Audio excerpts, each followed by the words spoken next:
The iron gate should have opened to an empty mansion. Instead, Elara Nightshade found herself staring into 8 pairs of glowing eyes, each one burning with territorial fury from behind shattered windows. The lawyer had said nothing about children already living in her inheritance, children who clearly had no intention of leaving. Elara's rental car crunched to a stop on the gravel driveway of Silvermoon Manor, perched high in the Colorado Rockies. Power setting. The setting sun cast long shadows across the weathered stone facade, making the 3-story mansion look more like a fortress than a home. She checked the address on her phone again, then the brass numbers on the gate. Apostles. This was it. The property she'd inherited from a great-aunt she'd never even known existed. Supposed to be vacant, she muttered, grabbing her overnight bag and the folder of legal documents from the passenger seat. The key felt heavy in her hand, ornate and old-fashioned, nothing like the modern keys she was used to. The front door swung open before she could insert it. A boy stood in the doorway, maybe 15 or 16, with ink-black hair that fell across eyes the color of molten silver. Everything about him radiated barely controlled aggression. The tense set of his shoulders, the way his fingers gripped the doorframe hard enough to leave marks in the wood. "You need to leave." His voice carried an edge, sharper than broken glass. "Now." Elara's fingers tightened on her bag strap. She'd worked as a social worker in Chicago for 5 years, had faced down angry teenagers before, but something about this boy made every instinct scream danger. "I'm Elara Nightshade." She kept her voice calm, professional. "I believe there's been some misunderstanding. I own this property now." The boy's laugh was harsh, humorless. "Nobody owns Silvermoon. Nobody owns us." Movement in the shadows behind him caught her attention. More children emerged from the manor's depths like ghosts, materializing from smoke. 7 more, ranging from what looked like a tiny boy, of maybe 5 to teenagers close to the first boy's age. All of them shared the same otherworldly beauty, the same silver eyes that seemed to glow in the fading light, the same coiled tension that spoke of prey animals ready to bolt, or predators ready to strike. "Kieran," a girl's voice whispered. The speaker looked about 12, with white blonde hair braided down her back. "She smells like—" "I know what she smells like, Luna." Kieran cut her off sharply. The children formed a protective semicircle behind him, the older ones shielding the younger. Their clothes were clean but worn, patched in places with neat, careful stitches. Despite the mansion's obvious grandeur, these children looked like they'd been taking care of themselves for a very long time. "Look," Elara said, her mind racing. "I don't know what's going on here, but we can figure this out. Are you all siblings? Where are your parents?" The temperature seemed to drop 10 degrees. The smallest child, a boy with curls so pale they were almost white, pressed closer to an older girl's leg. "We don't need parents." Kieran's voice could have frozen flame. "We don't need anyone. Silvermoon is ours, has been for 2 years. Your piece of paper changes nothing." 2 years. Alara's heart clenched. 8 children, living alone in this remote mansion for 2 years. No adults, no supervision, no one to care for them except each other. "I'm not here to hurt you," she said gently. "Or to throw you out.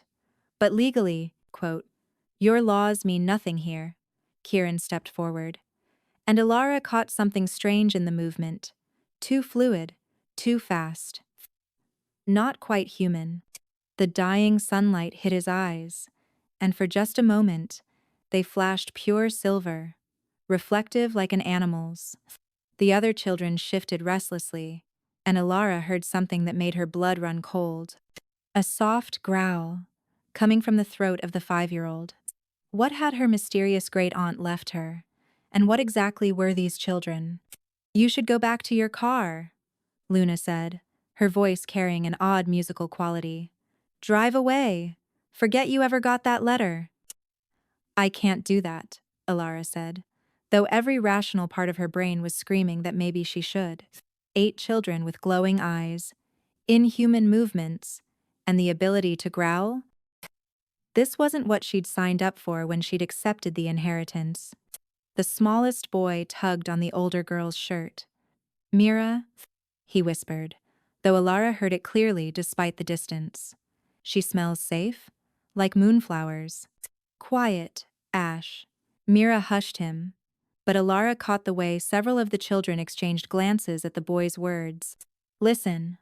Elara tried again, setting her bag down slowly, making herself appear less threatening. "It's getting dark. I've driven 6 hours to get here." "Powers. Can we at least talk inside? I promise I'm not here to—" "No." Kieran's interruption was sharp as winter wind. "Silvermoon doesn't welcome strangers after dark. That's the rule." "Whose rule?" Silence stretched between them, heavy with unspoken secrets. In the distance, Elara heard something that made her skin prickle, a long, mournful howl echoing through the mountains. The children stiffened as one, and little Ash whimpered. "Get inside," Kieran ordered the others, never taking his eyes off Elara. "Now." They obeyed instantly, melting back into the mansion's shadows. Only a girl who looked about 14 remained, her bronze skin marked with strange scars that caught the dying light. "Kieran," she said quietly, "the moon's rising. You know what happens if—" "I know, Vera." His voice gentled slightly when he spoke to her. "Take them to the safe room. I'll handle this." Vera shot Elara a look that might have been sympathy before disappearing inside. The door remained open, spilling warm golden light onto the weathered porch. But Kieran blocked the entrance like a guardian statue. "There are things in these mountains," he said, his silver eyes never leaving Elara's face. "Things that hunt at night. Things that are especially interested in this place. You'd survive maybe 10 minutes out here alone after full dark." "Ah. Then let me in. I don't trust you. You don't know me." "Exactly." But something in his expression wavered. Another howl, closer this time, made him flinch. "You have 2 choices.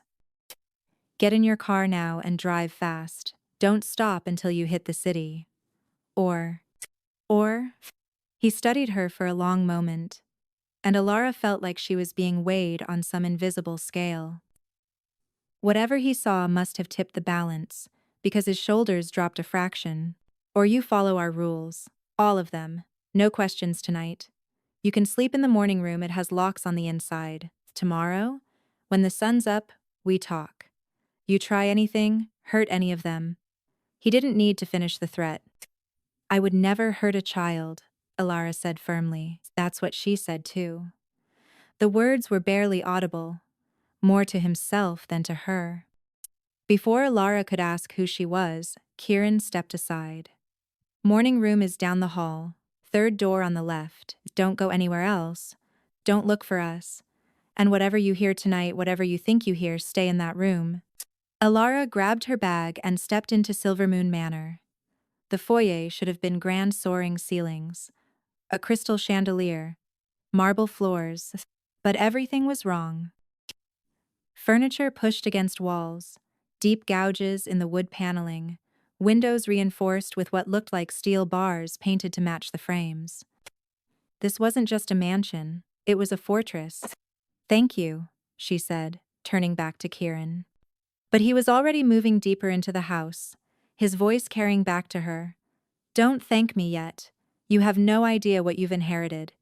The morning room door had 3 deadbolts on the inside. As Elara secured each one, she wondered what kind of children needed locks to keep things out, or what kind of monsters made those locks necessary. Outside, another howl split the night, and somewhere in the mansion's depths, she heard the unmistakable sound of children crying. What had Great Aunt Celestine gotten her into? Elara barely slept. Every creak of the old mansion, every whisper of wind against the barricaded windows, sent her heart racing. Sometime near dawn, exhaustion finally claimed her, and she dozed fitfully in an ancient armchair that smelled of lavender and old leather. A soft knock woke her. Pale morning light filtered through the reinforced windows, painting geometric shadows across the Persian rug. Miss Nightshade? Luna's voice called through the door. Kieran says you can come out now. Elara unbolted the locks and found Luna waiting in the hallway, her white blonde hair catching the sunlight like spun silver. In daylight, the girl looked almost normal if you ignored the unusual brightness of her eyes and the way she moved with predatory grace. I'm supposed to take you to the kitchen, Luna said, studying Elara with the intensity of a child trying to solve a puzzle. Ash made pancakes, he wanted to share. The kitchen was a contradiction. Professional-grade appliances in a space that looked like it had seen better days. 7 children sat around a massive wooden table, leaving 2 empty chairs. Ash stood on a step stool at the stove, carefully flipping pancakes under Vera's watchful eye. She stayed. One of the twins, a boy with copper skin and silver eyes, whispered to his identical sister, "Power. Told you she would," the girl whispered back. "She has the mark." "Shut up, Sage," Kieran's voice came from the doorway. He looked exhausted, dark circles under his eyes, but his defensive posture from last night had softened slightly. Both of you, Raven. Both of you, Raven." He took the empty chair at the head of the table, gesturing for Elara to sit. She did, accepting a plate of surprisingly perfect pancakes from a beaming Ash. "You cook?" she asked the little boy gently. "Someone has to," he said proudly. "Kieran burns everything. Power." A few of the children snickered, and Elara caught the ghost of a smile on Kieran's face before he schooled his expression. "We need to talk," he said. "About Silvermoon. About why you can't stay. About—" "I'm listening." Kieran glanced at the younger children. "Luna, take the little ones to the playroom." "But we want to hear," Raven protested. "Raven," Mira said softly, and the girl subsided. The 4 youngest trooped out, though Elara noticed they kept glancing back. 2 years ago. Kieran began once they were gone. Our guardian brought us here. Said it would be safe, that the mountain would protect us. For a few months, it was perfect. Then she left, Vera added, her scarred hands wrapped around a mug of tea. Middle of the night. No explanation. No goodbye, just gone. Gone. Celestine, Elara said quietly. "My great-aunt. She was your guardian?" The 4 remaining children exchanged looks of surprise. "You didn't know?" Mira asked. "I never even knew she existed until the lawyer contacted me about the inheritance," Elara admitted. "My family doesn't. We don't talk about certain relatives." "The ones with gifts," Kieran said. "It wasn't a question." Alara's breath caught. "How did you—" "You wouldn't have been able to find Silvermoon if you didn't have the blood," he said simply. "The manor only reveals itself to those who belong." "But I don't have any gifts." Even as she said it, Elara thought of all the times she'd known things she shouldn't.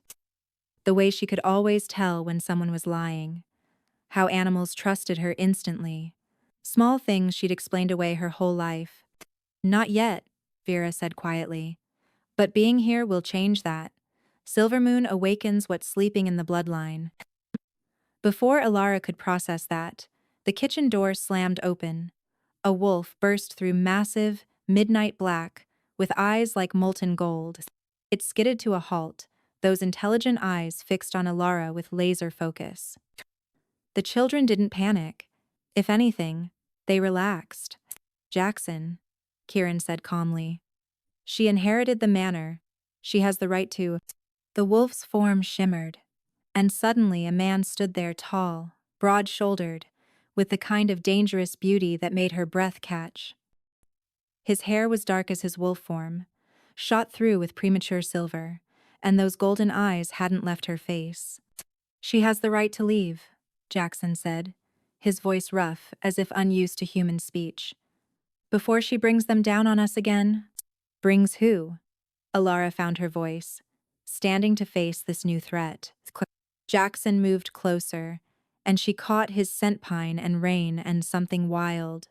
Her heart did something complicated in her chest. "The pack that killed your aunt," he said bluntly.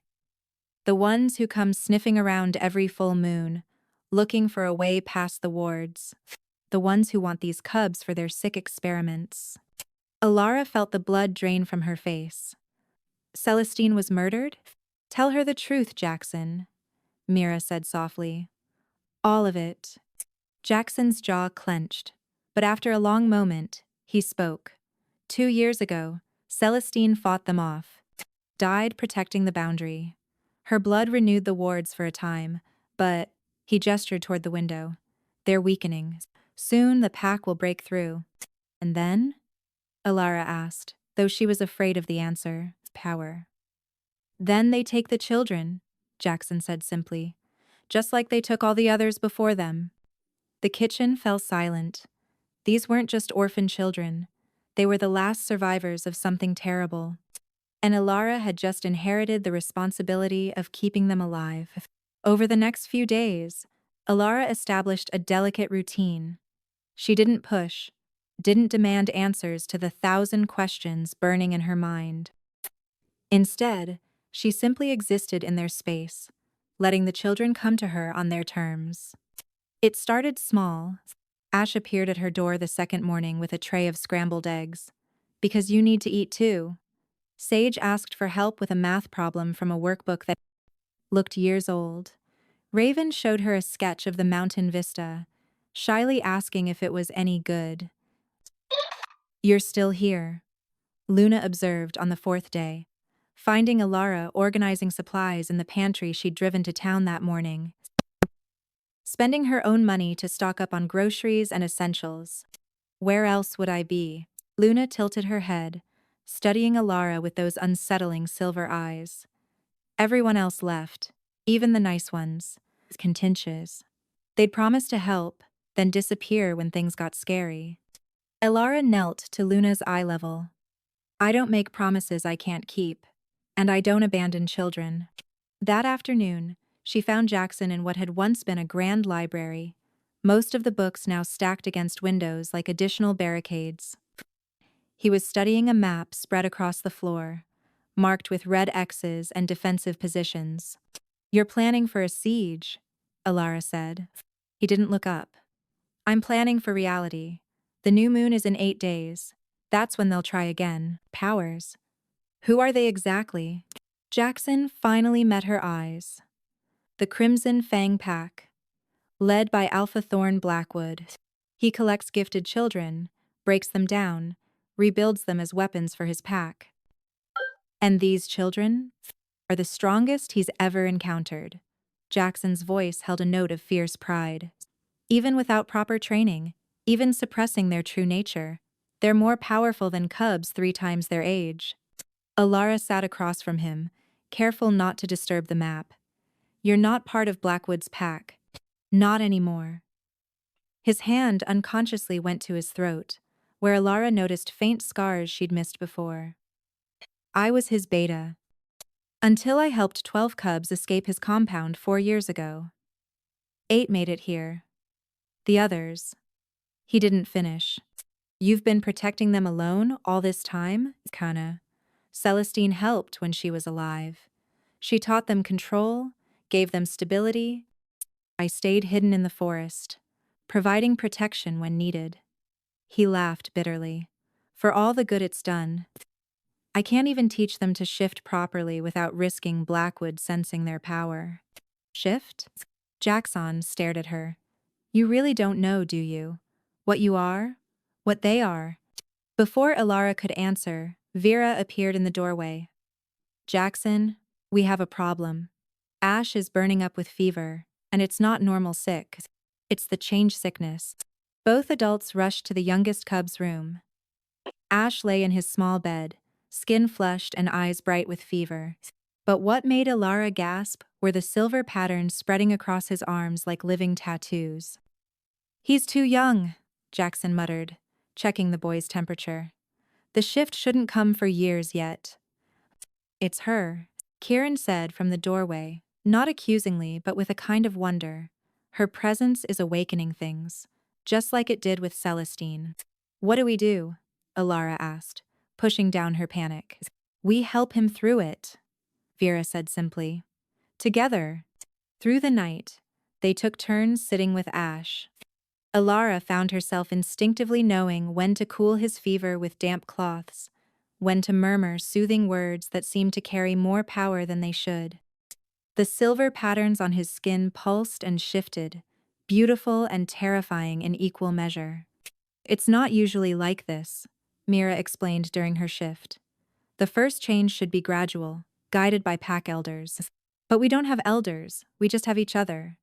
And now you have me," Elara said firmly. Mira studied her. "You feel it too, don't you? The pull, the moon singing in your blood." Elara couldn't deny it. Since arriving at Silvermoon, she'd felt something stirring inside her.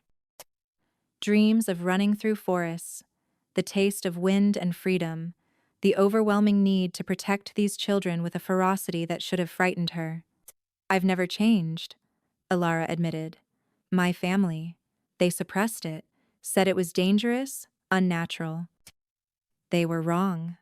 Jaxon's voice came from the doorway. He entered with a steaming mug that smelled of herbs and moonlight. "Here, wolfsbane and silver moss tea.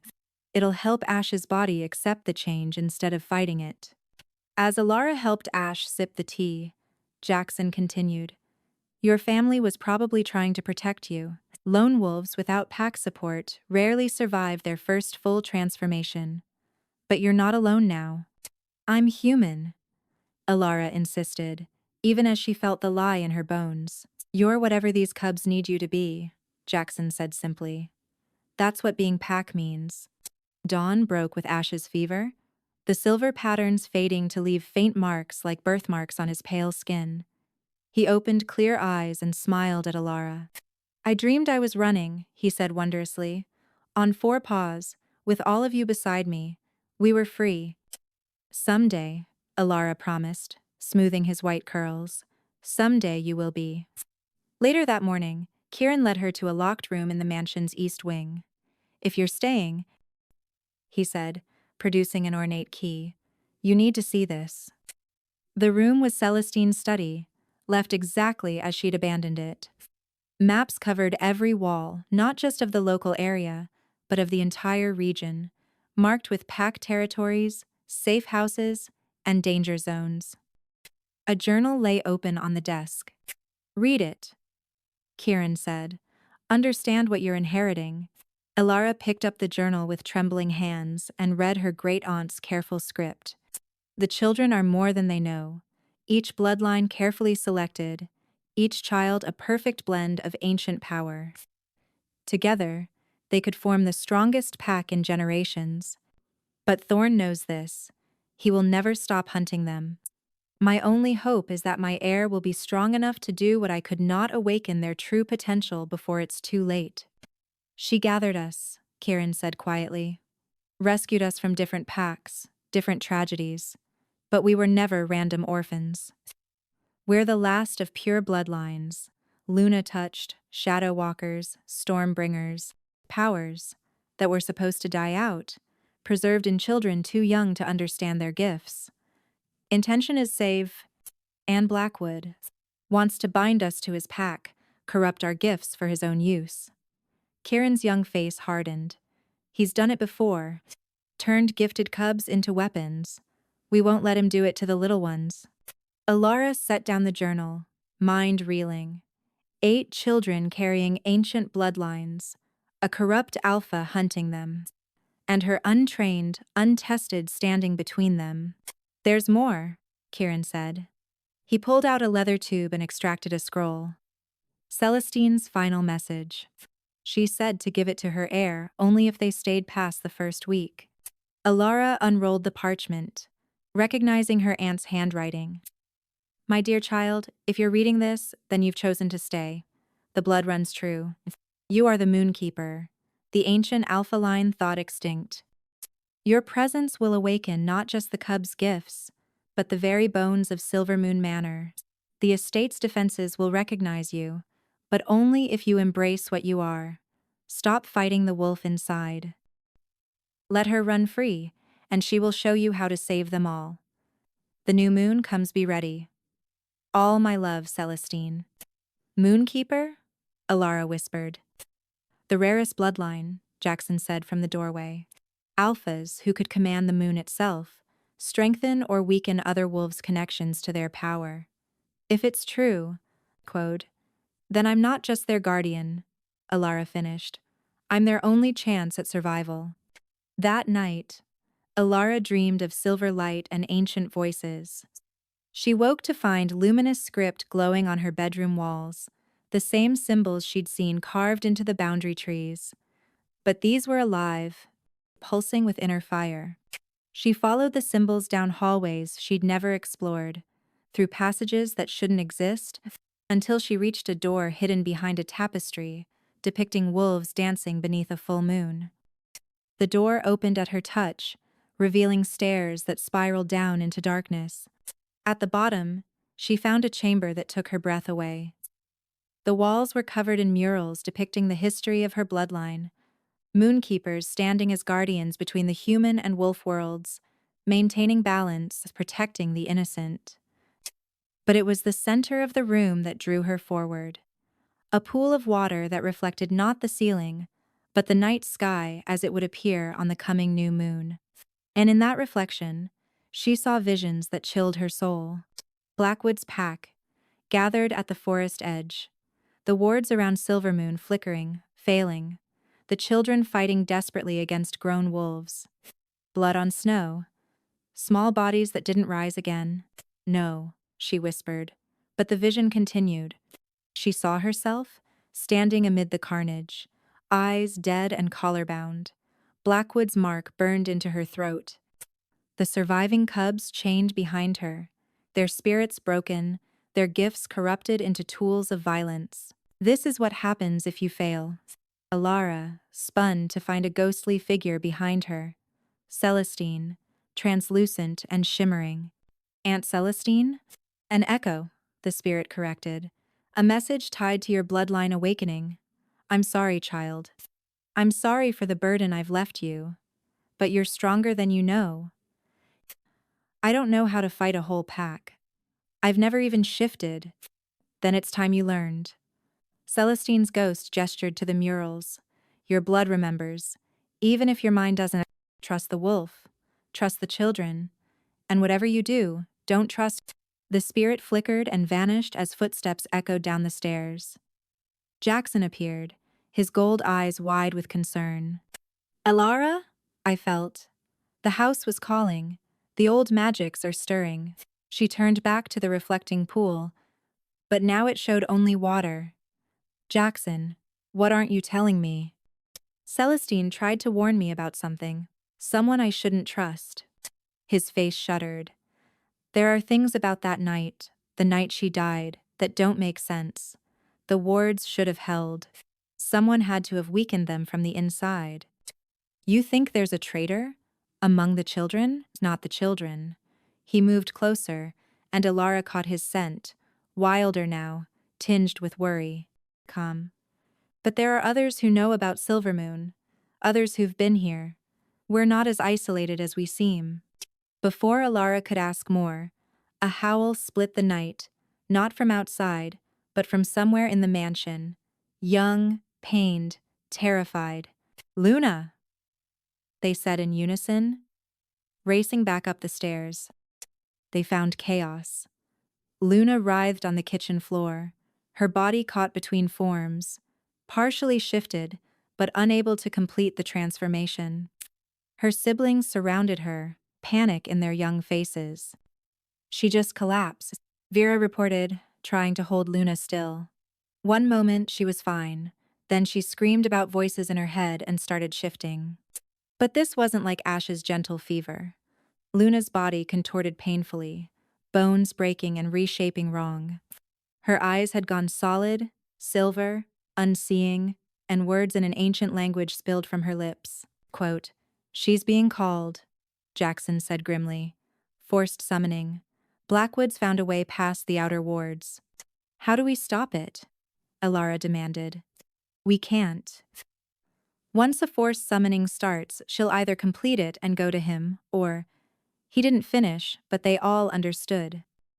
She'd die in agony, torn between loyalties. No. Elara knelt beside Luna, placing her hands on the girl's burning skin. There has to be another way. The moment she made contact, power surged through her raw, primal, overwhelming. She saw through Luna's eyes, Blackwood standing at a ritual circle, pulling on threads of power that connected him to every wolf-blooded child for miles. But Luna was fighting, her young will surprisingly strong. That's it, Elara breathed. She's fighting. We can help her fight. How? Kieran demanded.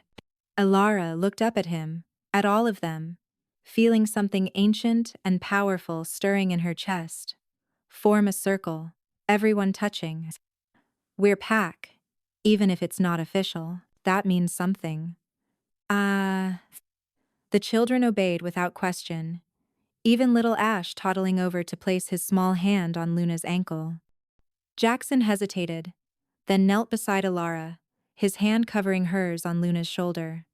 Together, Elara said, and let instinct guide her. Power flowed through their connected circle, not her power alone, but all of theirs, amplified and focused by their chosen bonds.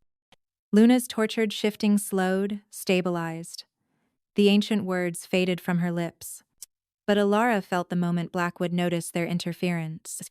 His consciousness slammed into hers across the magical connection, and she saw his face clearly for the first time, scarred, cruel, with eyes like chips of ice. So, the moonkeeper lives. How delightful! Don't worry, little guardian. I'll take excellent care of you once these cubs are properly broken. Never. Elara snarled back through the connection. You have until the new moon, 4 days. Then I come for what's mine, and not even ancient blood will save you. The connection snapped.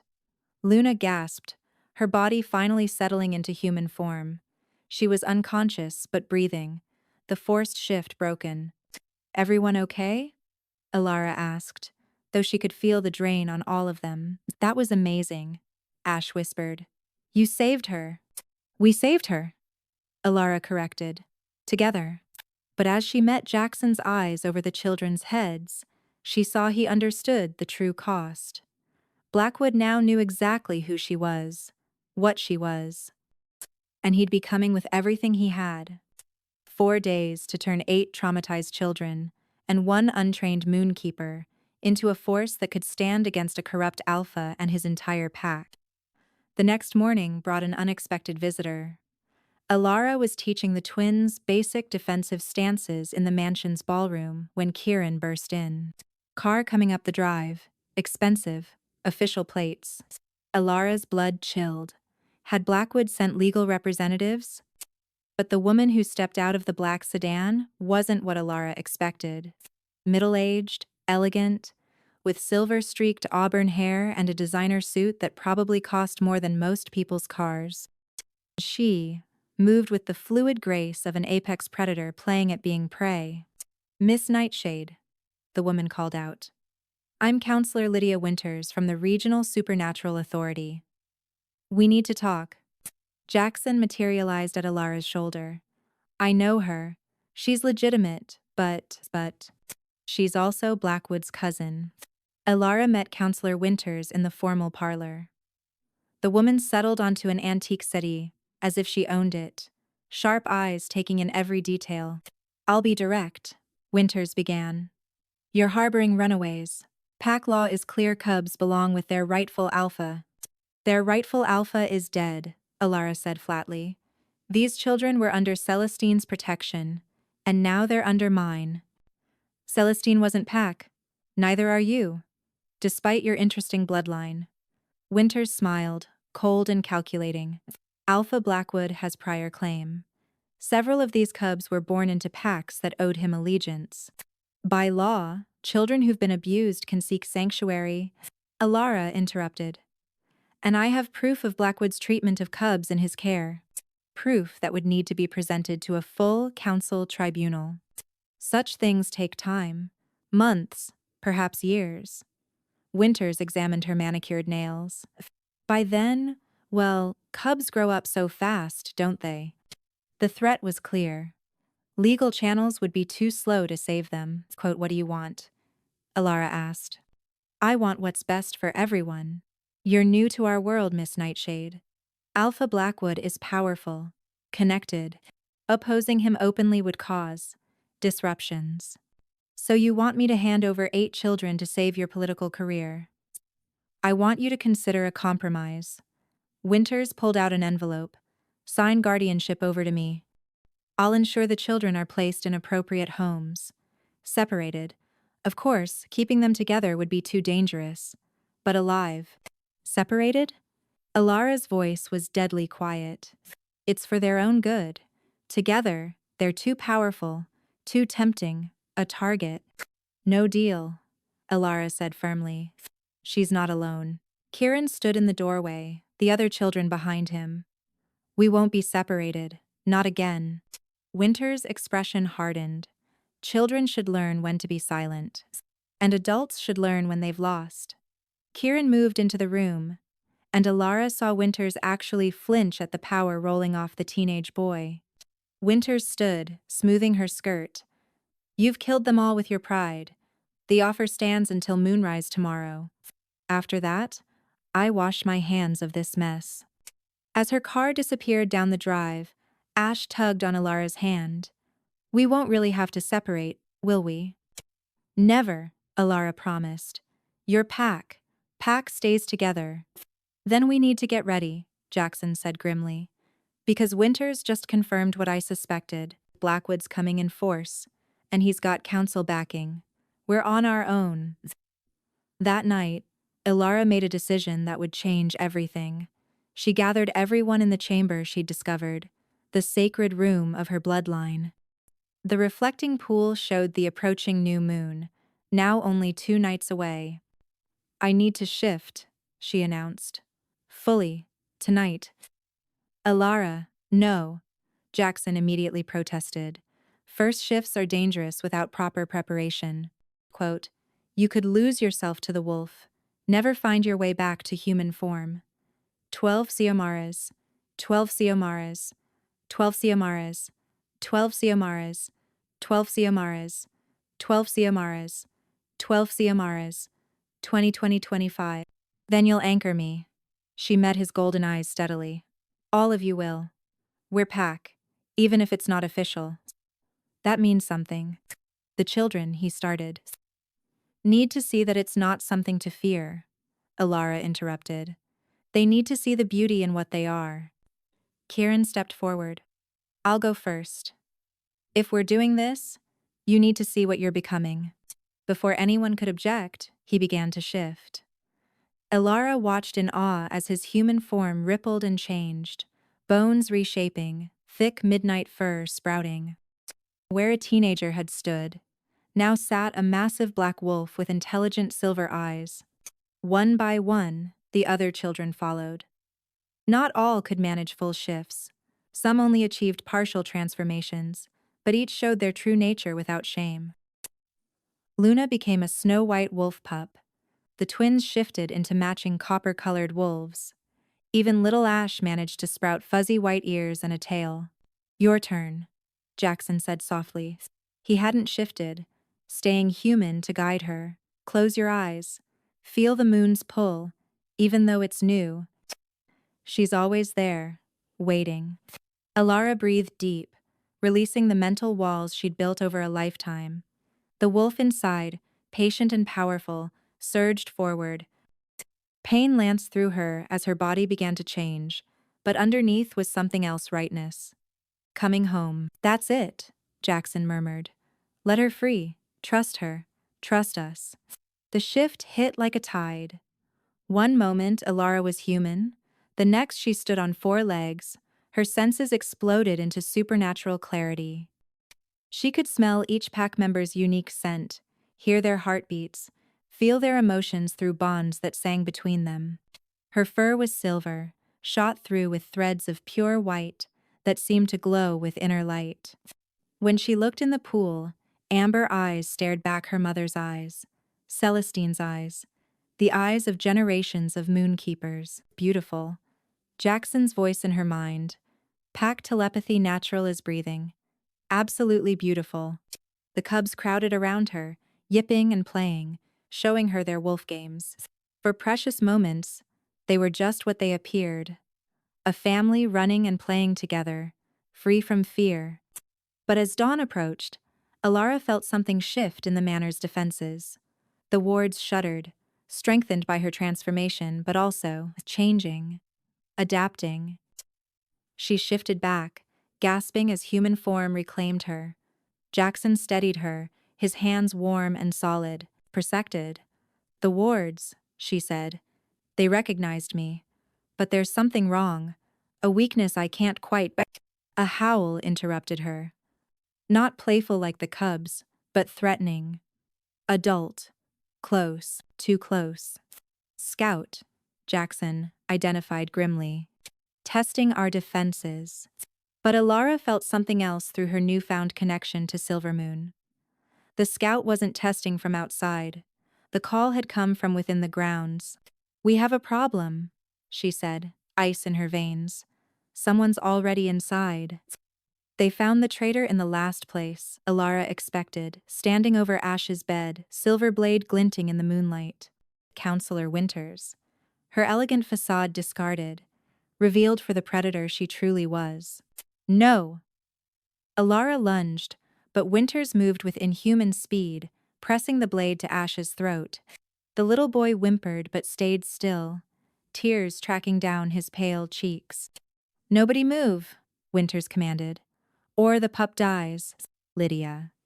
Jackson's voice was pure controlled fury. "Let him go. Your quarrel is with us, not the children." "My quarrel?" She laughed, high and cold. "You still don't understand, do you? This was never about pack law or politics. It's about power. These cubs, properly bound and controlled, could make their master unstoppable." "Blackwood's your puppet," Elara realized.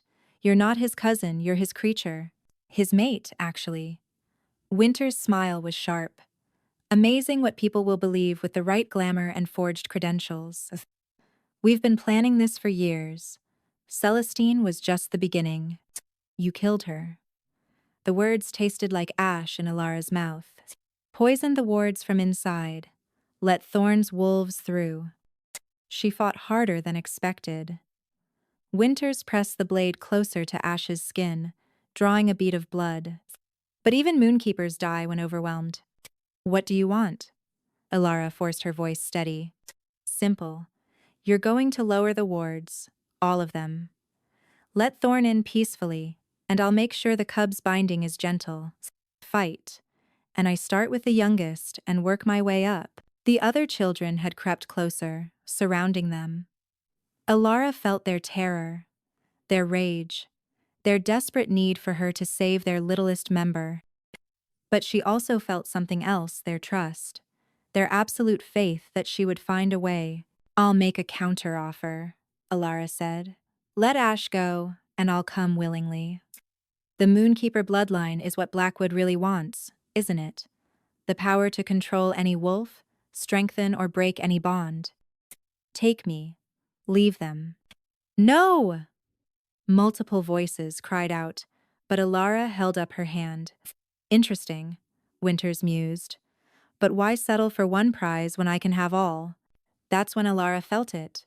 The children moving in perfect synchronization, not physically, but magically. They'd learned from saving Luna, pack bonds amplified power, and their power was considerable. "Trust us," Kieran's voice in her mind. "When we move, be ready." "Choose quickly," Winters said. "My patience." The cubs struck as one. Not at Winters, she'd expect that, but at the mansion itself. Every ward, every protection, every magical defense roared to life at once.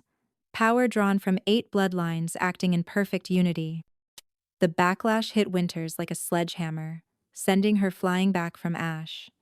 Elara moved faster than thought, snatching Ash to safety as Jaxon engaged Winters in a vicious battle. But even as they fought, Elara felt the cost. The children were burning through their reserves, years of suppressed power spent in seconds.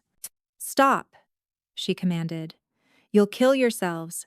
Better than letting her win, Vera gasped, silver patterns spidering across her skin. No. Elara made her choice. Nobody dies tonight except monsters. She reached deep, finding the core of her moonkeeper power. Not to control, but to share. She opened herself completely, becoming a conduit. The cub's excess power flowed through her, and she shaped it, directed it, turned it into something beautiful and terrible. Winter screamed as silver light engulfed her, not destroying worse, stripping away every binding she'd ever made, every compulsion she'd cast, every life she'd stolen power from. All of it came due at once. When the light faded, only dust remained. But the effort cost everything. Elara collapsed, her body burning out from channeling so much raw power. She'd saved them, but the price. Elara. Jaxon caught her as she fell. No, stay with me. Stay with us. She smiled weakly, touching his face. Keep them safe. Promise me. Promise yourself, he growled. You're not dying. I won't let you. Around them, the children gathered. 8 cubs who'd learned the price of freedom, the cost of love, and they weren't willing to pay it. Together, Kieran said firmly, like she taught us. Pack shares everything, joy, pain, life, everything. What happened next would become legend in the supernatural world. 8 children, bound by choice rather than magic, offered pieces of their own life force to save the woman who'd saved them. Not taking giving.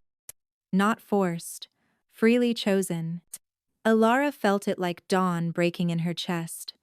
Their power, young and pure and freely given, didn't burn like before. It healed, strengthened, transformed. The moonkeeper bloodline, dormant for so long, blazed to full life. When she opened her eyes, the world had changed. She could see the threads connecting all living things, feel the heartbeat of the mountain itself. But most clearly, she felt them, her pack, her children, her family. That was incredibly stupid, she told them, voice hoarse. And incredibly brave. We learned from the best, Luna said, tears streaming down her face. A howl split the night, multiple howls. Blackwood had arrived with his full pack, sensing the disruption in the wards. But something had changed there too. The defenses, Jaxon said in wonder. They're not just restored, they're alive. He was right. Silvermoon Manor itself had awakened, fed by the pure pack bond formed in sacrifice and love. The very stones hummed with protective power. The forest bent toward them, ready to defend. The mountain offered its strength. Let him come, Elara said, standing with new grace and power. We're ready. But when Blackwood appeared at the gates, he came alone. The massive alpha, scarred and brutal, stood outside the renewed wards with something like fear in his cold eyes. Impossible, he snarled. The moonkeeper line is dead. You're just a pretender, a fake. Elara walked through the wards like they were mist. They recognized her now, absolutely. Test me, she said simply. He attacked with the speed of an alpha in his prime. But Elara moved like moonlight, like shadow, there and not there. When she finally stood still and let him close, it was only to place one hand on his chest. Kneel, she commanded, and the moonkeeper power rang in her voice like bells, Blackwood's. Knees hit the ground against his will, eyes wide with shock. An alpha, forced to kneel by the ancient authority of her bloodline. You have tormented your last child, Elara said quietly. By the old laws, I challenge your claim to pack leadership. By the older laws, I name you Oathbreaker and Cub Killer. Face me in single combat, or forfeit all rank and standing in the supernatural world. You can't. I am the moonkeeper of the Northern Territories. Elara's voice carried to every wolf for miles. I speak with the voice of the first mothers, the guardian bloodline. Who will witness? I will. Jaxon stepped through the wards, followed by the 8 cubs. We all will, Blackwood. Looked at them, really looked. 8 children standing tall despite their youth. A beta who'd chosen conscience over pack. And a woman whose silver hair now held threads of pure starlight, whose amber eyes held the weight of ancient authority. "I forfeit," he whispered. Then louder, formally. "I forfeit all claim and challenge. I submit to the moonkeeper's justice." "Then justice you'll have." Elara's power wrapped around him, not painful but implacable. "Every binding you forced on others is now upon you. Every compulsion you've used returns threefold. Harm another cub, and the mountain itself will swallow you. This is the moonkeeper's judgment." Blackwood fled, diminished and broken. His pack, freed from his compulsions, scattered to the winds. Some would find new packs. Others would seek redemption. But none would threaten Silvermoon again. "It's over," Ash whispered. "It's really over?" "The immediate threat," Elara corrected gently. "But our work is just beginning." 1 year later, Silvermoon Manor stood transformed. Gone were the boarded windows and defensive fortifications. In their place, gardens bloomed, and children's laughter echoed across the grounds. The estate had become what Celestine always dreamed, a true sanctuary. "Careful with that," Vera called out, watching 2 new cubs practice their shifting in the training yard. "Remember, control before power." At 15, she'd grown into her role as senior student, helping teach the younger ones. All the original 8 had found their places, Kieran as Elara's second, Luna as the pack's emotional heart, the twins as scouts and messengers, Ash as everyone's little brother and moral compass. Elara stood on the renovated balcony, watching over it all. 23 cubs now called Silvermoon home. Some stayed permanently, others came to learn control and confidence before returning to their birth packs. All were welcome. Lost in thought? Jaxon's arms wrapped around her from behind, his chin resting on her shoulder. "Grateful thoughts," she corrected, leaning into his warmth. Their mating ceremony 6 months ago had been a joyous chaos of cubs trying to help organize while sneaking extra cake. "A year ago, I was a social worker who didn't even know she could shift. Now you're the moonkeeper, alpha of Silvermoon, and mother to a small army of supernatural children," Jaxon finished. "Having second thoughts?" She turned in his arms, meeting those gold eyes that still made her heart race. "Never, although," she placed his hand on her still flat stomach, "you might want to start building that addition to the nursery wing." His eyes widened. "You're?" "About 6 weeks along." She grinned at his stunned expression. "Surprise?" He kissed her thoroughly, only breaking apart when wolf whistles and giggles erupted from below. The cubs had noticed and were cheering. "A baby!" Ash shrieked in delight. "We're getting a baby!" "As if 23 kids wasn't enough chaos," Kieran said, but he was grinning too. That evening, they held their traditional family dinner. The massive dining table groaned under the weight of food, conversation flowing as freely as laughter. Cubs, from a dozen different bloodlines, bound not by magic but by choice, had become a true pack. "Story time," the youngest cubs chanted after dessert. Elara settled into her favorite chair by the fireplace, children arranging themselves around her feet. Even the teenagers lingered, pretending they were too old for stories but listening just as intently. "What story tonight?" she asked. "Tell us about the first time you shifted," Luna requested. "About finding your wolf." "Tell us about beating Blackwood," one of the newer cubs suggested. "No," Ash said firmly. "Tell us about coming home. About the day you knocked on our door and everything changed." Elara smiled, pulling him into her lap. Through the windows, she could see the full moon rising over their mountain, bathing everything in silver light. Somewhere in the forest, she knew other lost cubs were making their way to them, drawn by hope and the promise of sanctuary. "Once upon a time," she began, "a woman who didn't know she was a wolf, inherited a house full of children who didn't know they could be loved. As she told their true story, Elara felt Celestine's approving presence, like a gentle hand on her shoulder. The moonkeeper bloodline lived on, not as rulers or controllers, but as protectors and guides. Silvermoon Manor had become what it was always meant to be.